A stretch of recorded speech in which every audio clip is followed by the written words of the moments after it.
Assalamualaikum warahmatullahi wabarakatuh. Selamat pagi kepada yang terhormat Ibu Novi Darmayanti, ISE, PEMISA, AK-CS selaku dosen pengampu mata kuliah teori akuntansi, dan teman-teman yang bahagia. Sebelumnya perkenalkan kami dari kelompok 6 yang beranggotakan Vivi Amalia Rusidah dengan NIM 210410007 dan Vita Jayanti dengan NIM 210410047. Nah, di sini kami akan membahas materi tentang teori akuntansi positif. Apa sih teori akuntansi?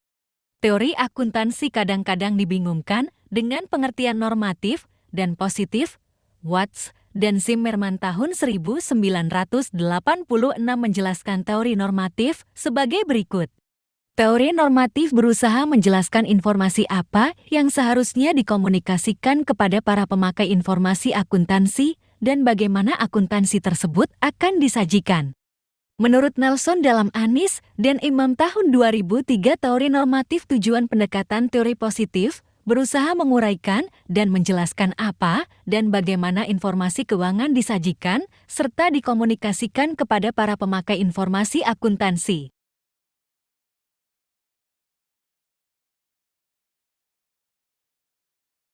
Teori akuntansi menurut sasarannya dibagi menjadi dua, yaitu yang pertama, teori akuntansi positif adalah penjelasan atau penalaran untuk menunjukkan secara ilmiah kebenaran pernyataan atau fenomena akuntansi seperti apa adanya sesuai fakta.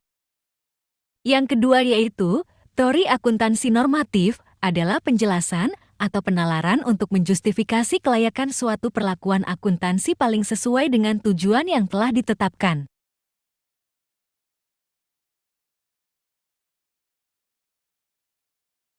Teori akuntansi positif berupaya menjelaskan sebuah proses yang menggunakan kemampuan, pemahaman, dan pengetahuan akuntansi serta penggunaan kebijakan akuntansi yang paling sesuai untuk menghadapi kondisi tertentu di masa mendatang. Teori akuntansi positif pada prinsipnya beranggapan bahwa tujuan dari teori akuntansi adalah untuk menjelaskan dan memprediksi praktik-praktik akuntansi. Selanjutnya dinyatakan bahwa dasar pemikiran untuk menganalisa teori akuntansi dalam pendekatan normatif terlalu sederhana dan tidak memberikan dasar teoritis yang kuat. Selanjutnya, Watt dan Zimmerman menyatakan bahwa dasar pemikiran untuk menganalisa teori akuntansi dalam pendekatan normatif terlalu sederhana dan tidak memberikan dasar teoritis yang kuat.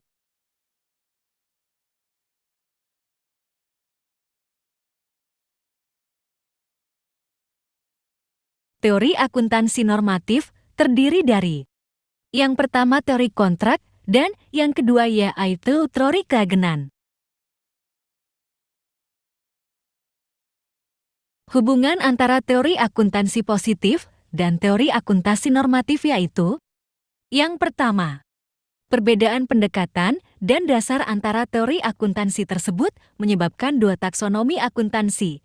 Pendekatan teori akuntansi positif menghasilkan taksonomi akuntansi sebagai sains, sedangkan pendekatan teori akuntansi normatif menghasilkan taksonomi akuntansi sebagai art. Yang keduanya sama-sama diakui sebagai sarana pendekatan teori akuntansi.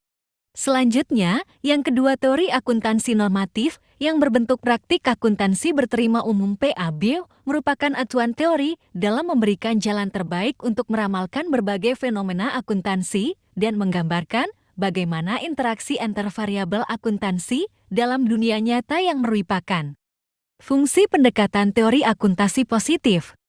Tidak menutup kemungkinan fakta yang ada di dunia nyata praktek akuntansi akan mempengaruhi teori akuntansi normatif. Hubungan ini sesuai dengan paham dialektika Hegel, di mana antitesi dan tesis akan menghasilkan sistesis, dan sistesis akan menghasilkan antitesis. Begitu seterusnya.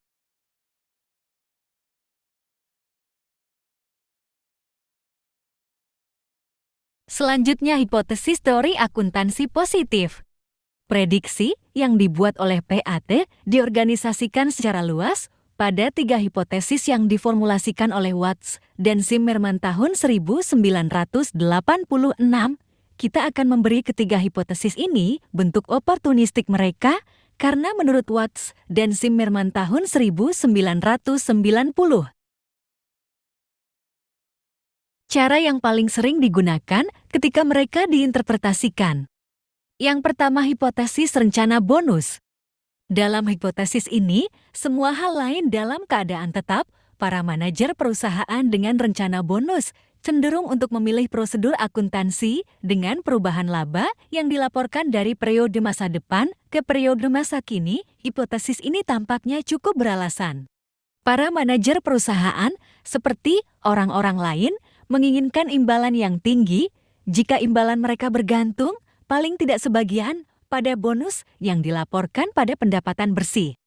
Maka kemungkinan mereka bisa meningkatkan bonus mereka pada periode tersebut dengan melaporkan pendapatan bersih setinggi mungkin. Salah satu cara untuk melakukan ini adalah dengan memilih kebijakan akuntansi yang meningkatkan laba yang dilaporkan pada periode tersebut.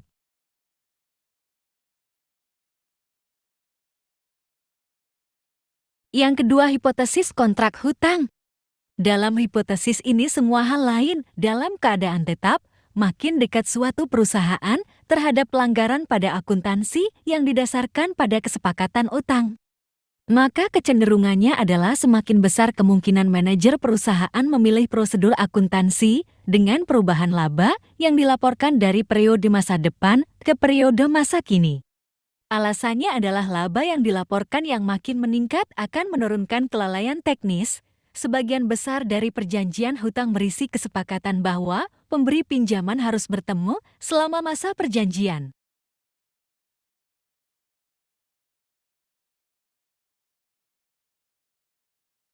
Yang ketiga, hipotesis biaya politik. Dalam hipotesis ini, semua hal lain dalam keadaan tetap, makin besar biaya politik yang mesti ditanggung oleh perusahaan, manajer cenderung lebih memilih prosedur akuntansi yang menyerah pada laba yang dilaporkan dari masa sekarang menuju masa depan. Hipotesis biaya politik memperkenalkan suatu dimensi politik pada pemilihan kebijakan akuntansi. Perusahaan yang ukurannya sangat besar mungkin dikenakan standar kinerja yang lebih tinggi dengan penghargaan terhadap tanggung jawab lingkungan. Hanya karena mereka merasa bahwa mereka besar dan berkuasa. Jika perusahaan besar juga memiliki kemampuan meraih profit yang tinggi, maka biaya politik bisa diperbesar.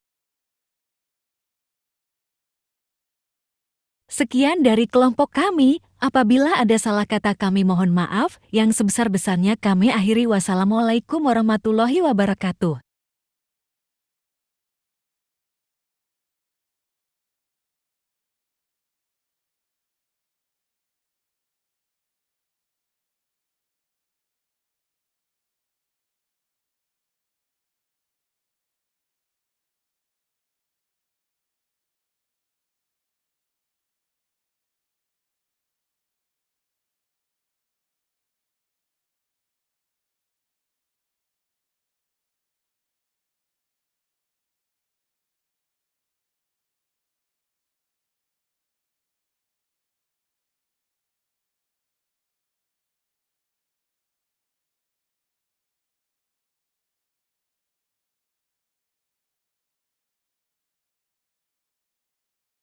Tentu saja, sesuai dengan karakter dari proses akrual.